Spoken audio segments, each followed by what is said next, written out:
Ketika kita gabut, rebahan dan buka TikTok, scrolling, pasti banyak dari kita yang melihat quotes-quotes dengan lukisan klasik dan background dramatis yang mencoba untuk memberikan pernyataan filosofis atau reflektif mengenai kehidupan atau bahkan Tuhan atau agama. Tapi kalau kita lihat, coba baca dan mengerti, entah mengapa, walaupun beberapa dari kita mungkin tahu apa yang mereka ingin coba sampaikan, tetap saja semuanya terasa terlalu absurd dan ngawur. Ini disebut dengan TikToknism, berfilsafat melalui TikTok singkatnya. Ini dipopulerkan oleh user Mosreal di platform yang sama. Dia mengkritisi dan menunjukkan betapa anehnya para filsuf TikToknism ini dengan filsafat satu kalimat dan musik dramatis dan depresif mereka. Nah, sebenarnya apa itu TikToknisme ini? Apakah ini adalah bentuk pembodohan massal? Apakah ini bentuk pseudo-intelektualisme yang baru? Atau justru ini adalah bentuk filsafat masa depan? Apakah filsafat pada akhirnya menerima kejatuhannya?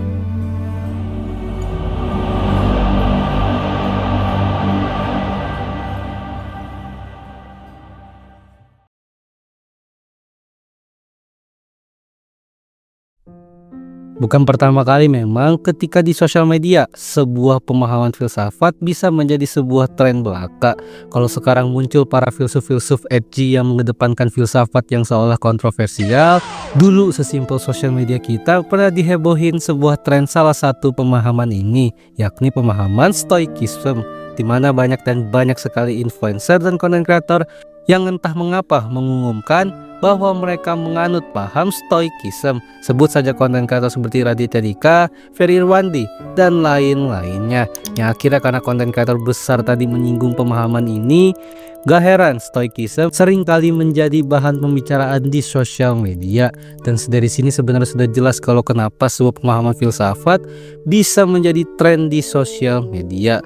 Jelas karena pengaruh influencernya itu sendiri. Ditambah memang ketika pemahaman filsafatnya terkesan keren, wajar jika orang-orang akhirnya ikut-ikutan bahkan mengaku-ngaku dan telah menganut pemahaman filsafat ini. Yang dari titik ini jelas kita bisa melihat bagaimana kedepannya pola yang sama akan terjadi. Dan ya, pola yang sama akhirnya terjadi lagi ketika paham filsafat nihilism, di mana konten-konten yang isinya teks-teks filsafat ngawur yang mentiadakan semua esensi kehidupan bertebaran di mana-mana. Mereka berkoar-koar soal kenapa mereka dilahirkan, padahal mereka nggak mau. Kenapa mereka selama ini ternyata dibodohi oleh takdir, bahkan sampai menyalahkan dan mengejek adanya eksistensi Tuhan. Yang memang secara konsep simpel dasar dari nihilism sendiri, yang memang artinya pandangan hidup yang menganggap bahwa hidup itu sendiri tidak memiliki makna, nilai, atau tujuan. Tapi yang namanya ketika sudah mempelajari sebuah pemahaman filsafat, butuh banyak sekali waktu dan pikiran yang diperlukan untuk mempelajari dan memahami pandangan tersebut. Tapi itu tidak dilakukan oleh orang-orang yang sekarang kalian lihat sedang berisik-berisiknya membanggakan diri kalau mereka adalah si paling nihilism ini. Karena kita sudah tahu yang namanya ketika sudah masuk sosmed, orang hanya memikirkan perhatian semata. Apa itu makna sebenarnya dari nihilism? Apa itu seni mempelajari filsafat? Yang ada di pikiran mereka hanyalah gimana cara gua bisa membuat konten seolah elegan atau estetik ala filsuf terkenal tapi mengandung rage-bait yang kontroversial agar kontennya rame. Yang berujung pemahaman itu sendiri yang sering disalahartikan. Memang tujuan konten kreator filsafat bodong ini hanyalah engagement, tapi tetap saja dampak dari postingan pembodohan seperti ini jelas pasti ada. Dari zaman Stoicism menjadi tren saja, netizen langsung pada ikutan mempelajari dan bahkan menganutnya juga. Masalahnya di era keviralan Stoicism, yang memviralkannya adalah konten kreator yang cukup bisa diandalkan dan terbukti literasinya kalau mereka memang benar-benar mempelajarinya dan bukan hanya asal menggonggong semata. Sehingga pemahaman yang mereka sebarkan dari sosmed setidaknya mengharuskan audiens atau netizen untuk belajar lagi. Tapi tidak dengan konten-konten yang disebut TikToknism ini, di mana mereka asbun aja sehingga menghasilkan audiens yang berujung salah paham karena merasa artinya memang pemahaman ini yang emang sesuai dengan yang dijelaskan oleh si konten kreator TikToknism ini, tanpa mereka tahu kalau si kreator emang cuma cari perhatian aja. Dan ketika nihilism sudah disalahpahami dan ilmunya terkesan terlalu dangkal, potensial perasaan seperti kehilangan makna hidup, kurangnya motivasi dan ambisi, sikap sinis berlebihan, dan sebagainya pasti akan terjadi. yang intinya melakukan berdampak buruk dan memberikan esensi negatif ke kehidupannya. Yang di sini jelas, fenomena ini merujuk pada pseudo-intelektualisme. Kalau kita mencoba untuk menanggapi mereka dengan serius, kita bisa saja melakukannya.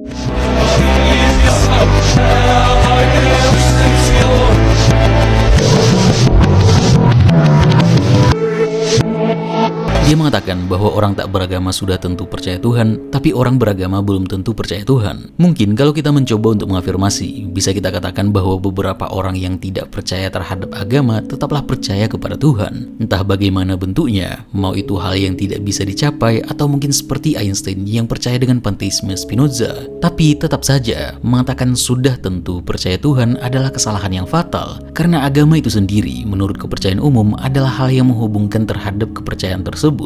Dan sangat banyak orang yang tidak beragama juga tidak percaya terhadap Tuhan. Dan mengatakan sebaliknya juga bahwa orang beragama belum tentu percaya Tuhan. Mungkin saja ini benar karena agama sifatnya dogmatis dan orang-orang yang mengikutinya mungkin tidak tahu menahu mengenai ketuhanan dan hanya mengikutinya saja. Mungkin, tapi sangat salah. Karena seperti sebelumnya, agama itu sendiri adalah salah satu jalan umum dan bagi beberapa orang lebih baik untuk menghubungkan diri terhadap kepercayaan adanya Tuhan. Kebanyakan para filsuf TikTok ini yang mereka sebut dengan filsafat adalah mengatakan hal-hal aneh yang bersentuhan langsung dengan teologi ini dan mengatakan bahwa diri sendiri sedang berfilsafat.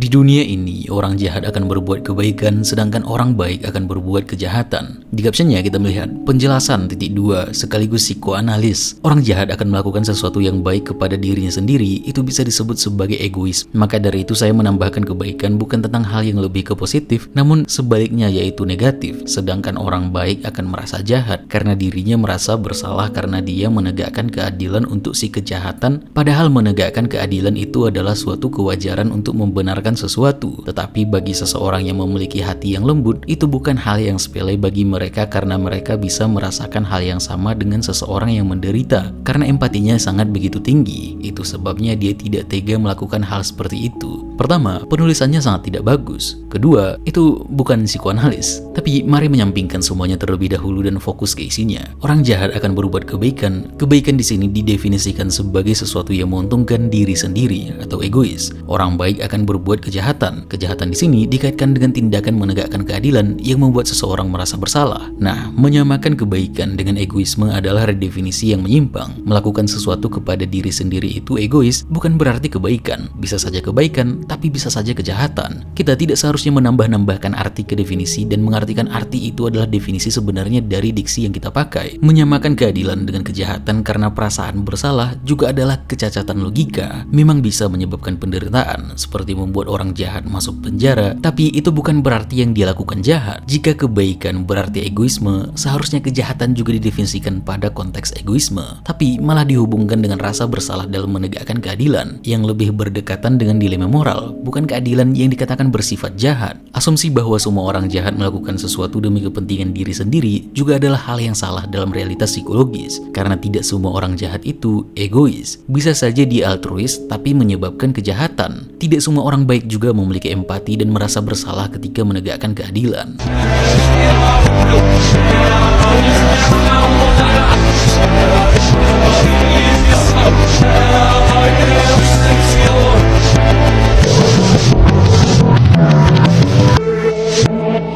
Ini hal aneh lain, saya merasa sudah cukup untuk membahasnya dan bisa dilakukan analisis sendiri kenapa ini tidak masuk akal.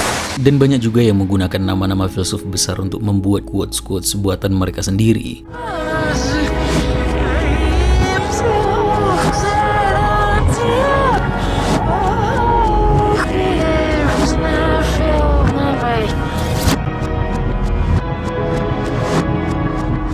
Sejauh yang saya tahu, Nietzsche tidak pernah mengatakan ini dimanapun, dan ini sangat bertentangan dengan ide-idenya. Mulai dari kritik dari Nietzsche sendiri terhadap diri yang statis, aku yang statis, dia juga mengkritik dogmatisme terhadap kepastian mutlak, dan dia juga mengkritik keyakinan yang merupakan bentuk paling rentan terhadap fanatisme dan yang lainnya. Sangat tidak sesuai dengan ide-ide dari Nietzsche. Tentu saja saya melakukan cherry picking di sini, walaupun di sini cherry-nya justru sangat banyak, sampai susah untuk mencari yang benar dalam percobaan mereka dalam berfilsafat ini. Tapi pasti ada satu dari sekian banyaknya.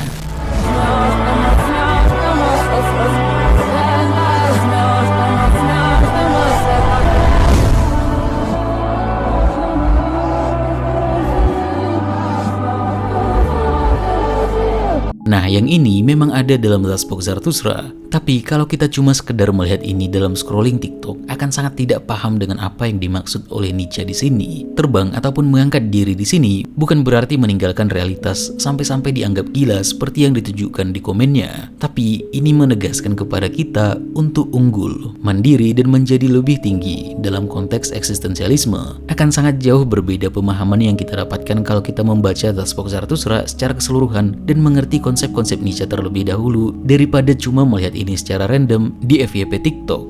Fenomena ini bisa kita katakan sebagai bentuk baru dari pseudo-intelektualisme, tren yang sama di mana ambil saja ide-ide filosofis, psikologis, atau intelektual dengan dangkal tanpa paham dan kritis dan sebarkan kemana-mana seolah-olah sudah sangat paham dengan apa yang dikatakan. Pakai quotes-quotes terpotong tanpa konteks, lakukan clickbait intelektual, lakukan penyederhanaan ekstrim, dan biasanya padukan teologi dan pengembangan diri di dalamnya. Dan kita siap memasak sebuah video singkat untuk mencapai banyak views. Yang bahaya dari sini adalah, yang pertama, jelas akan membunuh rasa ingin tahu orang-orang yang memang ingin mendalami pemahaman filosofis ini. Karena sudah disuguhkan dengan quotes-quotes pendek, ngapain lagi mengeksplorasi ide-ide mendalam dengan tekun. Yang kedua, banyak konsep filosofis kompleks juga karena dimain-mainkan oleh para filsuf TikTok ini, semuanya jadi kabur secara konseptual, menghilangkan makna aslinya. Amor fati dari Nietzsche misalnya, bisa saja diartikan terima saja nasibmu, yang sangat bertentangan dengan ide-ide dari Nietzsche.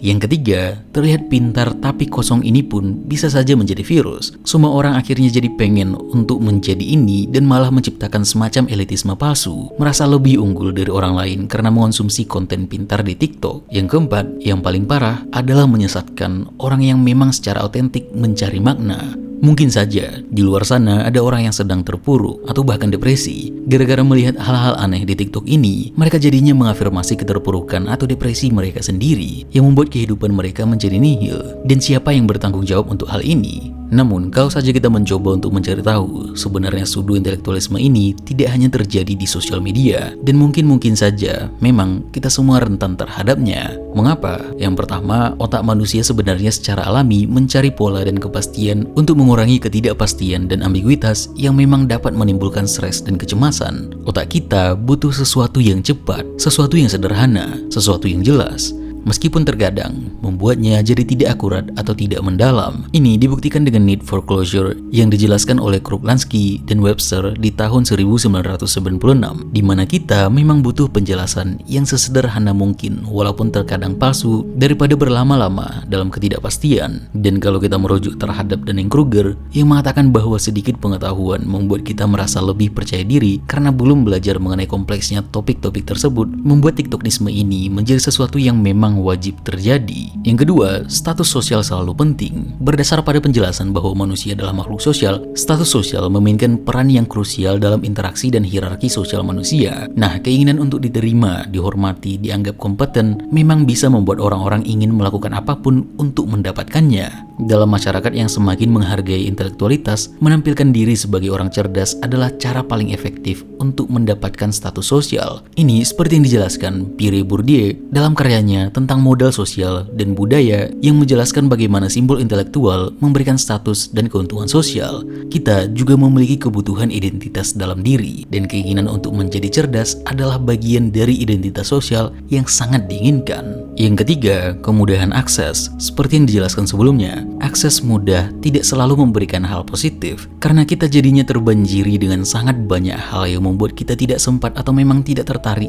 untuk mendalami apapun yang kita konsumsi. Adanya bias konfirmasi juga lebih mendukung hal ini, dikarenakan apa yang kita cari sebenarnya adalah apa yang sebelumnya sudah kita yakini terlebih dahulu. Jadi, semuanya hanya untuk validasi diri. Semua ini membuat TikToknisme bukan hanya sesuatu yang sangat mungkin terjadi, tapi bisa saja membuatnya memang menjadi keharusan dalam dunia modern ini. Kalau kita melihat secara mendasar, mungkin saja kita akan melihat dan mengatakan bahwa mereka itu ingin terlihat cerdas, mencari pengakuan atau validasi sosial, malas berpikir, atau memang ingin mencari monetisasi semata. Atau mungkin ada kesalahan pemahaman yang mereka sendiri tidak sadari. Nah, kalau ada kesalahan pemahaman yang tidak disadari, seperti karena Dunning-Kruger, atau mungkin karena mereka cuma mengonsumsi informasi yang sama di sosial media, atau mungkin karena bias kognitif mereka sendiri, atau mungkin bisa saja kita mengatakan bahwa mereka mah karena nggak sekolah aja. Walaupun mungkin itu salah satu alasan yang paling besar kenapa mereka bertindak hal-hal aneh ini, karena jelas tulisan-tulisan seperti ini tidaklah dituliskan oleh orang-orang yang memang mendalami filsafat. Karena yang penting untuk TikTok sebenarnya hanyalah viral, emosional, dan kontroversial, dan tidak ada ketetatan dalam penulisan argumen logis, tidak ada ruang untuk argumen, dan tidak ada antisipasi sanggahan. Tidak perlu belajar latar belakang historis, sosial, politik, ekonomi, atau apapun. Tidak perlu kerendahan hati akan keingintahuan sejati. Yang perlu adalah merasa bahwa kita mengetahui segalanya, dan yang paling terlihat dari mereka tidak ada substansi sama sekali. Tapi itu juga sebenarnya tidak menjelaskan masalah, karena akademik atau formalitas itu sendiri tidak menentukan apakah itu benar atau tidak. Untuk menjelaskan poin ini, kita mungkin perlu untuk menjelajah secara historis untuk mencari tahu apa sebenarnya titik masalahnya di sini.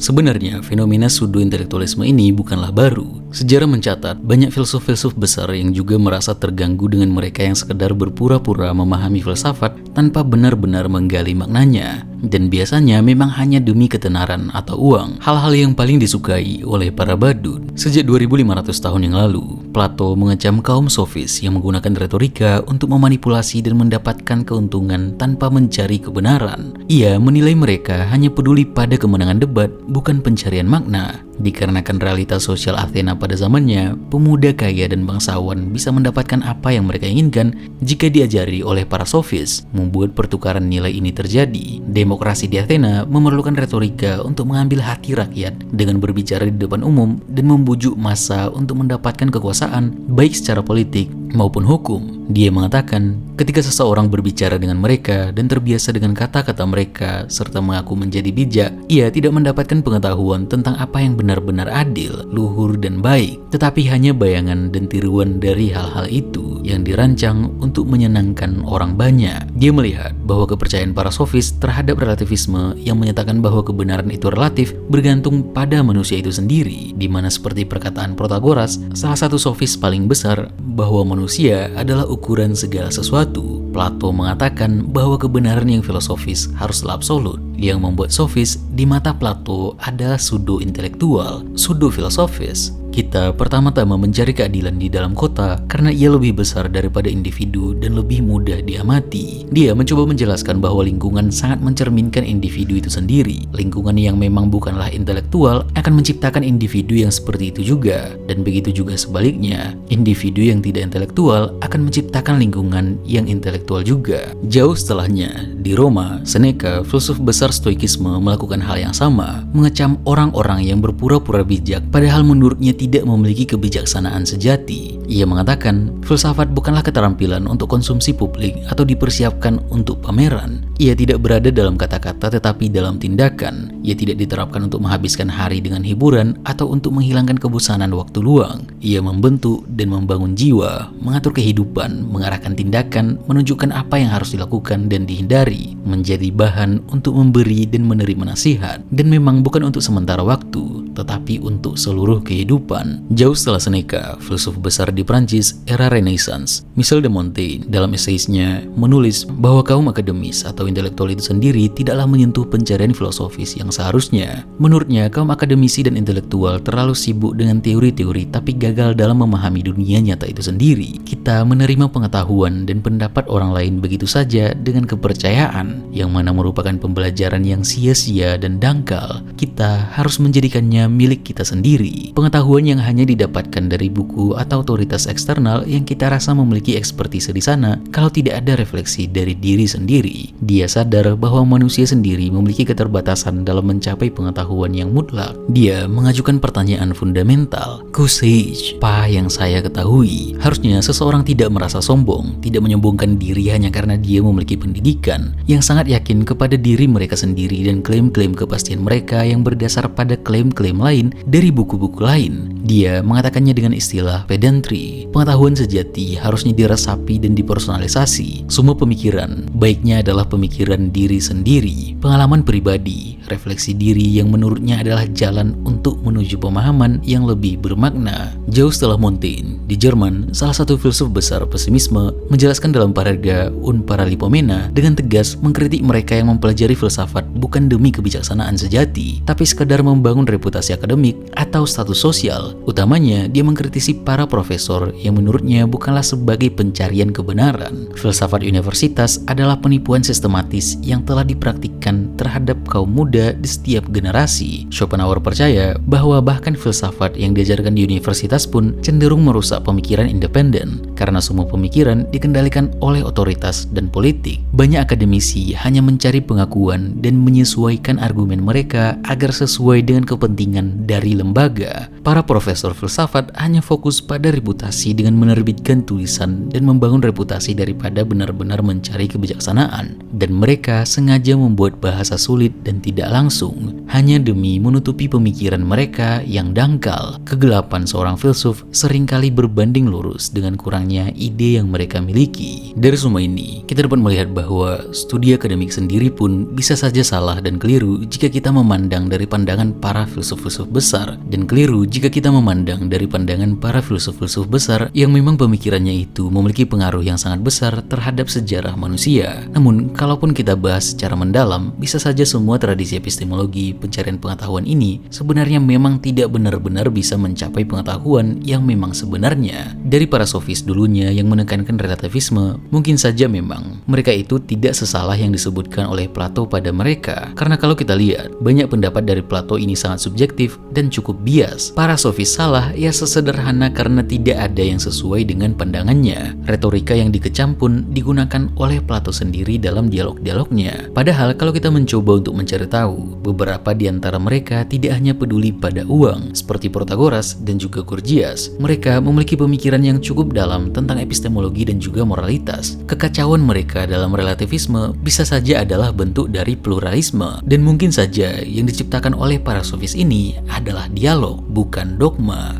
Nah, kalau kita bahas soal kritik Seneca, ia mengatakan bahwa filsafat kalau tidak praktis berarti tidak berguna. Tapi kenapa seperti itu? Filsafat sendiri tidak melulu mengenai moralitas dan penguasaan diri. Metafisika dan epistemologi itu tidak praktis sama sekali, tapi memiliki dampak yang jauh lebih besar daripada hal-hal praktis. Seneca sendiri pun tidak konsisten dengan ajarannya. Dia memiliki kekayaan yang berlebihan, menjilat Nero dan menolak kematiannya sekuat tenaga setelah disuruh oleh Nero. Montaigne pun yang menegaskan untuk refleksi diri tidak sadar bahwa semua yang kita katakan sebagai milik sendiri seharusnya sudah ada sebelumnya, yang kita tidak sadar dari mana masuknya ke dalam diri sendiri. Akademisi yang dia cekam terputus dari dunia nyata tidaklah selalu begitu, karena ilmu pengetahuan dan filsafat itu sendiri lahir dari perkembangan dari mempelajari ide-ide sebelumnya. Dan orang yang tidak berpendidikan tidak berarti memiliki kebijaksanaan alami. Begitu juga dengan kritik dari Schopenhauer. Buktinya, Aristoteles dan Kant, dua filsuf paling besar dalam sejarah filsafat, berkembang di dalam universitas. Bukan berarti studi akademik jadi tidak berguna. Filsafat akademi tetap berguna dan akan terus sangat berguna dalam memahami konsep dan sejarah pemikiran dan menghindari kesalahan-kesalahan interpretasi yang terjadi dengan sembarangan di dunia sekarang. Namun, tetap harus ditambahkan dengan refleksi pribadi di mana kita menerapkan filsafat bukan hanya pada kepala, tapi pada kehidupan itu sendiri. TikToknisme tidaklah berkembang dikarenakan mereka sekedar tidak sekolah, karena sekolah sendiri pun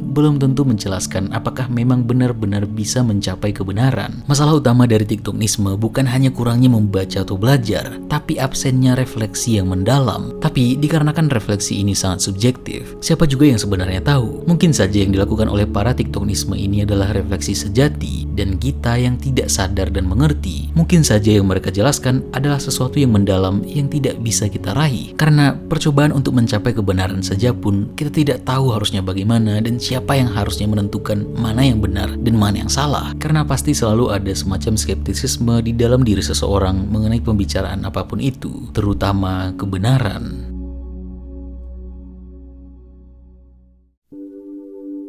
Pembicaraan mengenai kebenaran ini sebenarnya sudah berulang-ulang dalam tradisi filsafat. Salah satu yang paling kuat dalam menegaskan pemukulannya terhadap kebenaran ini adalah Friedrich Nietzsche. Dia dalam Beyond Good and Evil secara tajam mengkritik para pemikir yang hanya mengulangi dogma tanpa mempertanyakannya. Dia mengatakan, para filsuf bukanlah roh yang bebas. Mereka bekerja dalam belenggu dan berpura-pura independen. Mereka masih mengulangi dogma-dogma dari abad-abad yang telah berlalu. Kebenaran itu sendiri menurutnya adalah sesuatu yang tidak pasti, dan pencarian terhadap kebenaran demi kebenaran itu sendiri adalah hal yang salah. Karena kebenaran menurutnya hanyalah konstruksi yang digunakan untuk menegaskan kekuasaan seseorang atas yang lain. Nietzsche juga mencela mereka yang menggunakan bahasa rumit dan konsep-konsep abstrak hanya untuk menutupi kurangnya pemikiran orisinal yang mereka miliki. Ia melihat banyak filsuf modern sebagai kaum akademisi yang mengutamakan permainan kata daripada menggali realitas yang lebih dalam. Semakin abstrak kebenaran yang ingin kau ajarkan, semakin kau harus menggoda indera untuk menerimanya. Setiap kebenaran menurutnya memiliki tujuan tertentu, yang menurutnya adalah menegaskan posisinya secara eksistensial yang menumbuhkannya dalam identitas diri dan posisi sosial yang tadi. Dan ini semua